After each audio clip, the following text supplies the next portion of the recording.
Venkateswara gold తాకట్టులో ఉన్న మీ బంగారాన్ని విడిపించి కొనబడును. ఫిలిం నగర్ సొసైటీ క్రియేట్ అయిన తర్వాత మీకు ఇల్లు రాలేదు? నేను అప్లై చేయలేదు. ఎందుకని అప్లై చేయలేదంటే ఈవి గారు నేను మెంబర్స్ అందులో. అయితే ఒకరోజు ఓటు వేయడానికి వెళ్ళాం. అక్కడ వెనకమాల కామెంట్ చేశారు, వీళ్ళకి ఇల్లు కావాల్సి వచ్చిందా, వీళ్ళు కూడా వచ్చారు ఓటు వేయడానికి, వీళ్ళు మెంబర్సా అన్నారు. వెంటనే మేమిద్దరం క్యాన్సిల్ చేసాం మెంబర్షిప్. 500 హైదరాబాద్ మద్రాసులో కట్టాం.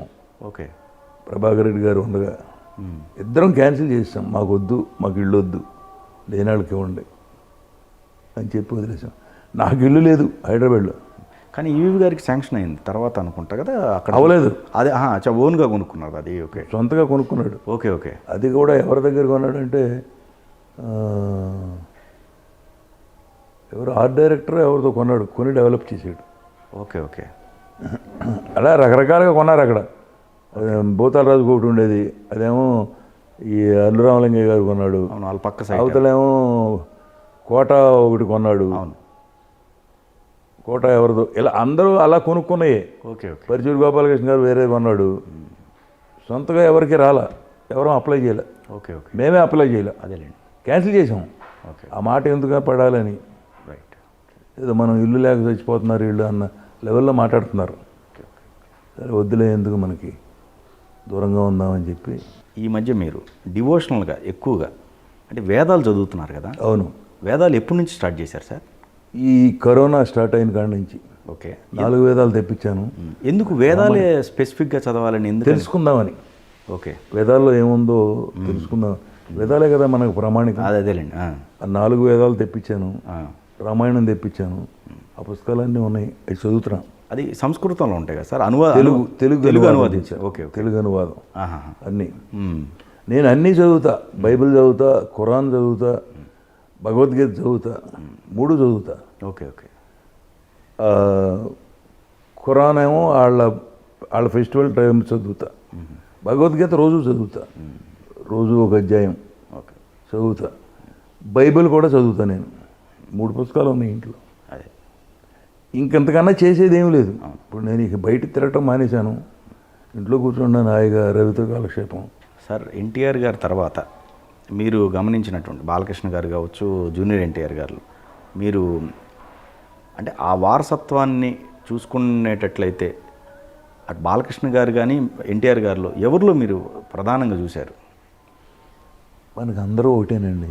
బాలకృష్ణ ఒకటే, ఎన్టీఆర్ ఒకటే. కాకపోతే మనం వెళ్ళగానే పెద్దవాళ్ళు అని చెప్పి వాళ్ళ ఫాదర్కి కొలీగ్ అని లేచి నుంచుని మాట్లాడతారు. లేచి నుంచుని మాతో ఇద్దరు మాట్లాడతారు. ఇద్దరితోనూ అలాగే ఉంటాం. ఇద్దరితోనూ యాక్ట్ చేసాం. ఇద్దరు కొడుకులుగా వేశారు నాకు. రామారావు కొడుకు వేశాడు, వీళ్ళిద్దరు కొడుకులు వేశారు. అందుకని నేను చెప్పానుగా, బిగినింగ్ నుంచి మనకు కాంట్రవర్సీ లేదు. అందరూ ఒకటే, అందరూ ఈక్వల్. వీళ్ళు ఎక్కువ వాళ్ళు తక్కువ అని లేదు. ఎందుకంటే హరి పెళ్లి చేసుకున్నప్పటి నుంచి నాకు తెలుసు వీడు ఎన్టీఆర్ పుట్టడం అదంతా మన ముందే జరిగింది. అవన్నీ నేను వెళ్ళి నాకు ఇది కావాలి అని చెప్పి ఎవరిని అడగను. నాకు ఈ వేషం కావాలరా, వేషం ఉంటే చూడండిరా, ఖాళీగా ఉన్నాను, అసలు ఆ ప్రశ్నే లేదు.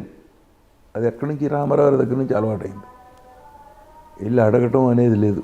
వచ్చినాయి చేయటం, రాకపోతే కూర్చుంటాం.